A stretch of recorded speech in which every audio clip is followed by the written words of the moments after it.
To talk about this, we have our reporter Xie Sisi here in the studio. Well, Sisi, some say the Chinese are just the biggest spenders because they have a fat wallet. Is this true?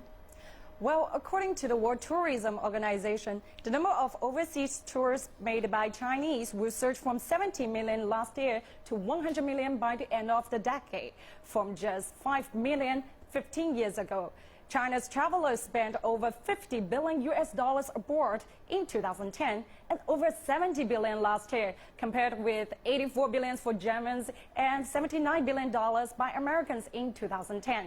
Officials said the first 5 months of this year saw a 20% increase in Chinese tourists leaving the country, so destinations are keen to woo Chinese travelers. Figures suggest that the average Chinese tourist spends more than $1,000 per visit. That's a lot. The Chinese tourism academic shows that some spend $16,000 on shopping alone. According to Global Blue, a shopping tourism company, 20% of all tax-free shopping is done by Chinese customers. So that explains why European countries are eager for Chinese tourists, especially at the time of the economic boom. Well, Sisi, as you said, the Chinese tourists are now being wooed all the way to Europe. So what are the European countries doing to allure them to their countries?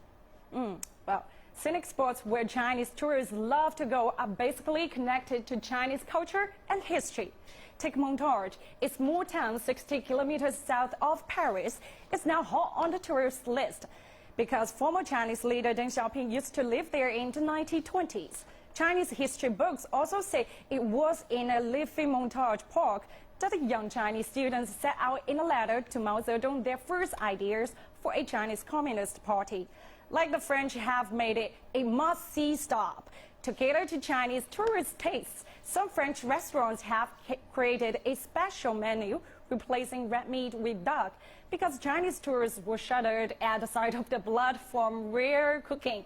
In a word, the French are really working hard on attracting Chinese tourists, while the Schengen European visa allows people to visit any countries within the Europe on a single visa, except for the UK.